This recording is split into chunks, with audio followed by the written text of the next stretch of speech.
बहुत साल पहले की बात है। एक जंगल में आम का एक बड़ा पेड़ था। उस आम के पेड़ पर बहुत सारा आम था। उसमें से एक आम बड़ा होकर पक गया था। तुम तो बड़े हो गए हो। अब तो तुम बहुत जल्द नीचे गिरने वाले हो। हाँ, मैं गिरने वाला हूँ। बस किसी भी जानवर को पता न चले कि मैं जादुई आम हूँ। कोई लालची मुझे ले गया तो पता नहीं क्या क्या मांगेगा। तुम कुछ मत बोलना, चुपचाप रहना। ऐसा करने से किसी भी जानवरों को तुम्हारी सच्चाई पता नहीं चलेगी। हाँ, ये तुमने सही कहा। मुझे चुप रहना ही ठीक होगा। उसके बाद आम पेड़ से नीचे गिर जाता है। थोड़ी देर बाद वहाँ एक कबूतर आ जाता है। अरे वाह, मिल गया आज का खाना। ये आम तो बहुत स्वादिष्ट लग रहा है। कबूतर जमीन पर उतरकर आम के पास पहुंचा। उसने आम का दो तीन टुकड़ा मुंह में लेता है। हाँ, कितना स्वादिष्ट आम था। मजा आ गया। काश थोड़ा पानी मिल जाता तो और अच्छा होता। उसके इतना कहते ही आम चमकने लगा, जिसको देखकर कबूतर चौंक गया और उसके सामने एक पानी भरा मटका आ गया। अरे, ये कैसा चमत्कार है। मेरे ख्वाहिश करते ही पहले आम चमका और उसके बाद यहाँ पानी आ गया। कहीं ये जादुई आम तो नहीं है। कबूतर के इतना कहने के बाद आम सीधा हो जाता है। फिर कहता है, हाँ, तुमने सही पहचाना। मैं जादुई आम हूँ। अरे वाह, तुम तो बोल भी सकते हो। हाँ, अगर कोई जानवर मेरा एक टुकड़ा खाकर कोई भी ख्वाहिश करता है तो उसकी इच्छा पूरी कर देता हूँ। ओ अच्छा, लेकिन जब तुम्हारे अंदर कुछ खाने को बचेगा ही नहीं, तब क्या होगा? किसी भी जानवर के तीन इच्छा पूरी हो जाने के बाद मैं फिर से पूरा हो जाता हूँ और उस जानवर की आदेश मैं नहीं मानता हूँ। तो ठीक है, मेरी दूसरी इच्छा है कि तुम हवा में उड़कर कहीं भी जा सकते हो। उसके इतना कहते ही आम हवा में उड़ गया। तुम्हारा बहुत बहुत धन्यवाद कबूतर। अब मैं तुम्हारे साथ ही रहूंगा।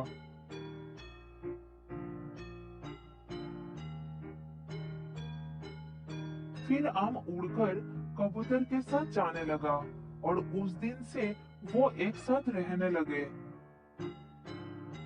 कबूतर अब जंगल के जानवरों को मदद करने लगा। ये बात जंगल में फैल गई। इस तरह ये बात कालू बिल्ली का कान तक पहुंच गई। लालची बिल्ला इसके राज जानने के लिए कबूतर के पास पहुंच गई।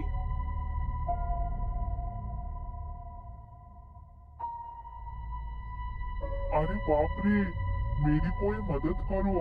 कबूतर भाई, कहाँ हो तुम? बिल्ली की चीख सुनकर कबूतर अपने घर से बाहर निकलकर उसके पास आया। क्या बात है कालू, तुम ऐसे चिल्ला क्यों रहे हो? कबूतर भाई, मेरे छाती में बहुत दर्द हो रहा है। तुम मेरे लिए अभी काली पहाड़ी पर उगने वाला फूल ला सकते हो? उसमें हर दर्द को गायब करने की शक्ति होती है। बिल्ली को तड़पता देखकर कबूतर को दया आ गया। तब उसने बोला, तुम यहीं रुकना दोस्त, मैं बस अभी आता हूँ। ये कहकर कबूतर अपने घर के अंदर चला गया। बिल्ला भी उसके पीछे पीछे आ गया और छुपकर देखने लगा। कबूतर आम के पास गया और एक टुकड़ा मुंह में लेकर बोला, जादुई आम, मुझे अभी काली पहाड़ी पर उगने वाली नीला फल चाहिए। ये सुनते ही आम चमकने लगा और उसके सामने नीला फूल आ गया। तभी बिल्ला अंदर आ गया और कहा, मैंने सब कुछ देख लिया है। हटो मेरे सामने से। तब बिल्ला आम के पास आया और जल्दी से आम का एक टुकड़ा मुंह में ले लिया। जादुई आम, अब तुम वही करोगे जो मैं तुम्हें कहूंगा। मेरे साथ अभी का अभी मेरे घर चलो। ऐसा कहते ही आम चमकने लगा और हवा में उठ गया। तुम ये ठीक नहीं कर रहे हो कालू। दोस्त, इसके साथ मत जाओ। इसने मुझे खाकर अपनी ख्वाहिश मांगी है कबूतर भाई। मुझे इसकी ख्वाहिश पूरी करनी ही होगी। ये कहकर बिल्ला वहां से चला गया और आम भी मजबूर होकर उसके पीछे पीछे चलने लगा और कबूतर चुपचाप देखने लगा। ये जादुई आम, आज भालू ने जो शिकार किया है उसको गायब करके अभी का अभी मेरे सामने लेकर आओ। इतना कहते ही आम चमकने लगा। उधर भालू एक मछली को पकड़ के खाने ही वाला था, तब उसके सामने से अचानक मछली गायब हो गया और बिल्ली के सामने आ गया। अरे वाह, कितना ताजा मछली है। आज तो खाने में बहुत मजा आएगा। ये कहकर बिल्ला मछली खाने लगा। उधर कबूतर अपने दोस्त के चले जाने के बाद से दुखी होकर अपने घर में बैठा था। अगले दिन फिर से कालू बोला, ये जादुई आम, आज जो शिकार सियान ने किया है वो अभी का अभी मेरे सामने ले आओ। उसके इतना कहते ही सियार के किया हुआ शिकार उसके सामने से गायब हो गया। ये कैसे हो सकता है? मेरा शिकार कहाँ गया? सियार का शिकार बिल्ला के सामने आ जाता है और वो दूसरों का शिकार मजे से खाता है। आहा, ये मांस तो कल वाले से भी ज्यादा मजेदार है। दिन वो दिन बिल्ले का लालच बढ़ता जा रहा था। अगले दिन बिल्ला आम के सामने खड़ा होकर मन ही मन सोचने लगा। आज तो मेरा मन है कि शेर महाराज के हाथों शिकार किए हुए जानवरों का मांस खाऊं। इतना कहकर वो आम को हुक्म दिया कि शेर के किया हुआ शिकार उसके सामने अभी के अभी आ जाना चाहिए। उधर शेर महाराज ने उस दिन एक हिरन का शिकार किया था और उसको अपने गुफा में रखा था। तभी अचानक उसके सामने से शिकार गायब हो गया और बिल्ली के सामने आ गया। शेर महाराज के खाना चोरी होने वाली बात पूरे जंगल में फैल गई और शेर ने सभी जानवरों को सभा में आने का हुक्म दे दिया। आहा, शेर महाराज के शिकार तो बहुत ही बड़ा निकला। ये शिकार आगे भी कई दिनों तक चल जाएगा। ऐसे कहकर वो आराम से सो गया। इधर अपने दोस्त को ढूंढते ढूंढते कबूतर कालू के घर पर आ गया।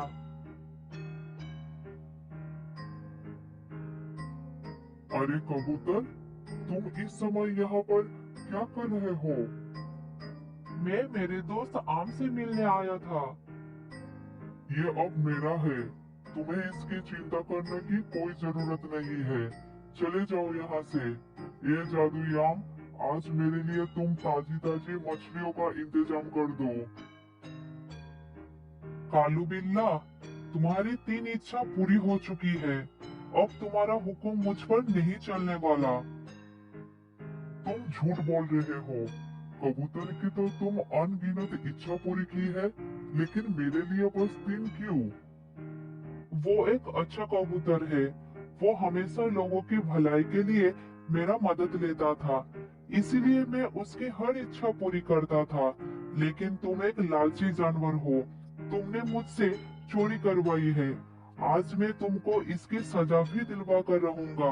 चलो कबूतर भाई, सभा का समय हो गया है। ऐसा कहकर आम और कबूतर हवा में उड़ गए और कालू बिल्ला भी उनको रोकने के लिए उनके पीछे पीछे भागने लगा। उधर सभा शुरू हो गई थी। सभी जानवर शेर के सामने खड़े थे। आज मेरा भी खाना चोरी हो गया। आखिर वो जानवर कौन हो सकता है जो इतनी सफाई से चोरी कर रहा है? तभी आम और कबूतर वहाँ पर पहुँचे। बिल्ला भी उनके पीछे पीछे वहाँ पर पहुँच गया। महाराज, मैं आपको कुछ बताना चाहता हूँ, कृपया मेरी बात सुनिए। अरे ये क्या? एक आम कैसे बोल सकता है? महाराज, मैं एक जादुई आम हूँ। आज तक जंगल में जो भी चोरी हुई वो कालू बिल्ला मुझसे जबरदस्ती करवाई है। तेरी इतनी हिम्मत कालू बिल्ला? नहीं महाराज, ये झूठ बोल रहा है। अगर आपको यकीन नहीं है तो आप इसके घर चलिए, वहीं दूध का दूध और पानी का पानी हो जाएगा। ये सुनकर शेर महाराज उसके घर पहुँच गए। वहाँ पर शेर ने देखा कि जिस हिरन का उसने सुबह शिकार किया था वहाँ वो हिरन पड़ा था। ये देखकर शेर बहुत क्रोधित हो गया और बिल्ली को कहा, आज से इस जंगल में तेरा कोई जगह नहीं। इस जंगल को तू छोड़कर चला जा, नहीं तो मैं तुझे मार डालूंगा। शेर ने बिल्ली को सजा दिया और आम को बोला, तुम अब कहाँ जाओगे आम? फिर से किसी लालची जानवर के हाथ लग गए तो वो फिर से तुमको कुछ गलत काम करवाएगा। मैं कबूतर के साथ रहूंगा, ये सबसे अच्छा है। हमेशा इसके साथ रहना चाहूंगा। आम की बात सुनकर कबूतर बहुत खुश हो गया और आम को लेकर कबूतर अपने घर लौट आया। उस दिन से आम हमेशा कबूतर के साथ ही रहने लगा। बहुत साल पहले की बात है। एक घने जंगल में एक हिरन और एक हिरनी रहा करती थी। वो एक दूसरे से बहुत प्यार करते थे। उनके कोई संतान नहीं थी। इस वजह से उनके मन में थोड़ा दुख था। एक दिन हिरनी को घर पर छोड़कर हिरन भोजन के तलाश में जंगल में गया था। उसी समय एक शेर आया और हिरन का पीछा करने लगा।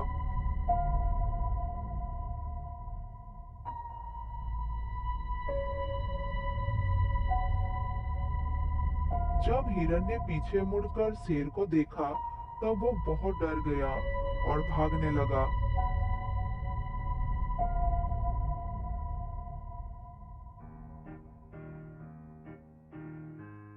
इधर हिरनी हिरन के पीछे ही आ रही थी। जब उसने अपने पति के प्राण संकट में देखा तब वो दौड़ने लगी और दौड़ते दौड़ते शेर के सामने आ गई। हिरनी को सामने देखकर शेर ने अपनी गति धीमी कर दी। उधर हिरन बहुत आगे निकल चुका था। हिरनी को सामने देखकर शेर ये मौका गंवाना नहीं चाहता था। वो हिरनी के ऊपर झपट पड़ा। हिरनी को दबोच लेने के बाद शेर बोला, मुझे अपना शिकार से मतलब है, भूख मिटाना है। इसलिए हिरन नहीं मिला तो क्या हुआ, हिरनी मिल गया। उधर हिरन आगे निकलने के बाद जब वो पीछे मुड़कर देखा तो उसे बहुत दुख हुआ। उसने देखा कि हिरनी को शेर ने दबोच लिया है। हिरन समझ गया कि उसकी जीवन संगिनी ने उसे बचाने के लिए अपने प्राण की आहुति दे दी है। वो ये दुख बर्दाश्त नहीं कर सका और रोने लगा। यदि मैं ये जानता तो अपने आप को शेर के सामने आहुति दे देता और अपनी हिरनी को बचा लेता। मेरी हिरनी ने मेरे लिए इतना बड़ा आहुति दे दी जो कोई नहीं दे सकता। हे भगवान, मुझे भी मृत्यु चाहिए। मैं अपनी हिरनी के बिना नहीं जीना चाहता। हिरन ने खाना पीना छोड़ दिया। वो अपने घर नहीं लौटा। वो जंगल में इधर उधर भटकता रहा। 2 दिन तक वो भटकता रहा। इतने में उसे बहुत प्यास लगा। अचानक उसने देखा कि कुछ दूर पर पानी चमक रहा है। उसके मन में आशा जगा और वो आगे बढ़ गया। जब हिरन वहां पर पहुंचा तब वहां पर पानी नहीं था। वो तो एक रास्ता था। उसे पानी का आभास हुआ था। तब हिरन बहुत उदास हो गया। हे भगवान, अब मैं क्या करूं? मैं इतनी दूर चला आया, लेकिन फिर भी प्यासा का प्यासा रह गया। मेरा गला सूखा जा रहा है। इतने में एक खरगोश वहां पर आ गया। खरगोश का शरीर गीला दिखाई पड़ रहा था। तब हिरन के मन में थोड़ा आशा जग गया। वो खरगोश के पास गया और पूछा,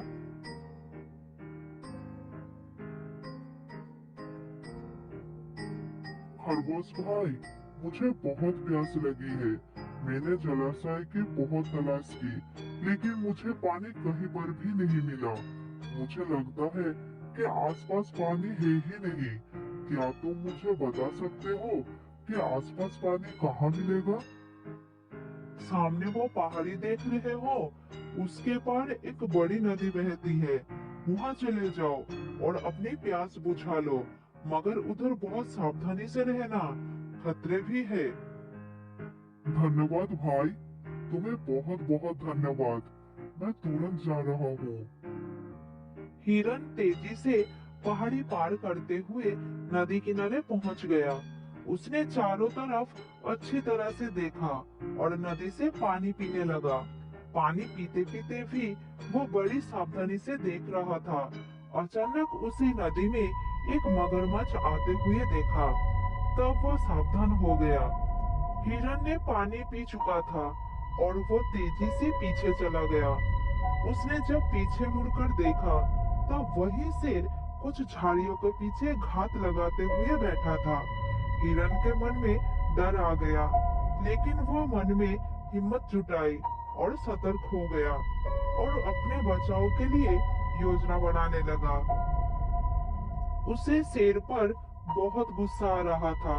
वो जानता था कि शेर उस पर वार करने के लिए निश्चित कूदेगी।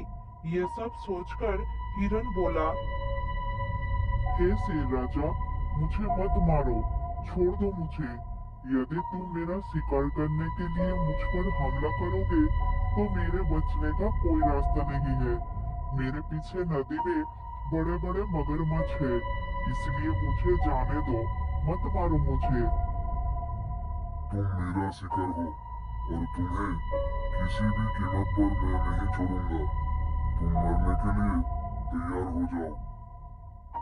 हिरन मन में हिम्मत जुटाकर सावधान हो गया और शेर उसके ऊपर जैसे ही कूदा, तब हिरन ने अपने सींग की मदद से उसे पानी में उछाल दिया। पानी के अंदर मगरमच्छ ने शेर को पकड़ लिया और पूरी तरह से जकड़ लिया। शेर ने मगरमच्छ के जबड़े से बचने का बहुत प्रयास किया, लेकिन सफल नहीं हो पाया। मगरमच्छ अपने आप को पानी का शेर समझता था, इसलिए वो भी पीछे नहीं हटने वाला था। शेर खुद को छुड़ाने के लिए कोशिश करने लगा, लेकिन मगरमच्छ ने शेर को अपने जबड़े में जकड़ते हुए पानी के अंदर लेकर चला गया।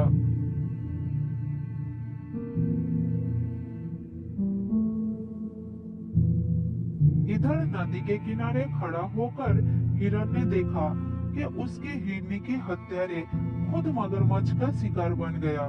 ये देखकर हिरन मन ही मन बहुत खुश हो गया और उसका हृदय अपनी पत्नी के लिए दुख से भर गया। फिर हिरन अपने घर लौटने के लिए वहां से चल पड़ता है।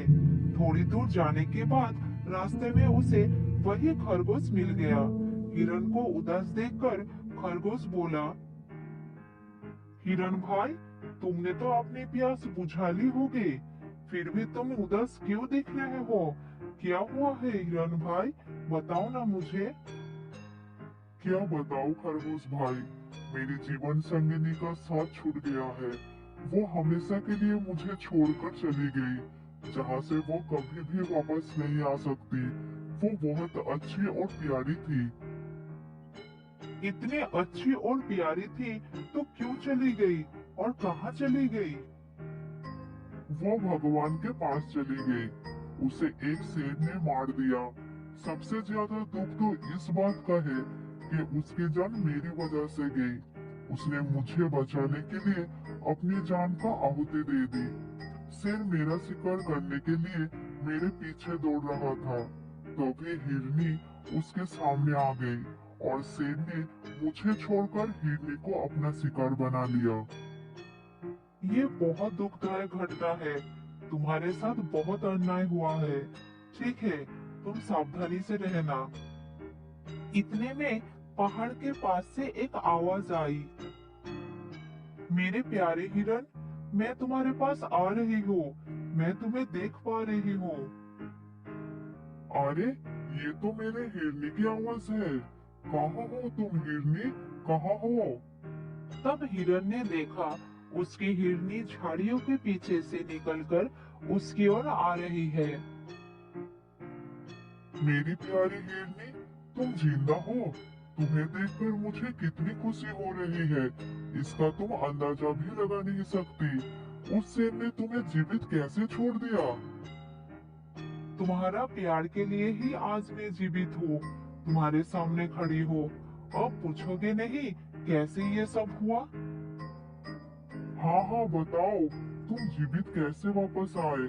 मैं सब कुछ सुनना चाहता हूँ। तो सुनो, जब शेर ने मुझे पकड़ा तो मैं धैर्य दिखाते हुए दिमाग से काम लिया।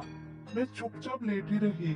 शेर ने सोचा कि मैं मर गई। उसने तब सोचा ये शिकार तो मिल ही गया है, क्यों ना अगले शिकार के लिए प्रयास किया जाए। वो जैसे ही आगे निकला, मैं तुरंत उठकर भाग निकली। अब आगे की कहानी सुनो। वो मेरा पीछा करते हुए नदी किनारे पहुंच गया था। वहाँ उसने मुझे पानी पीते हुए देख लिया।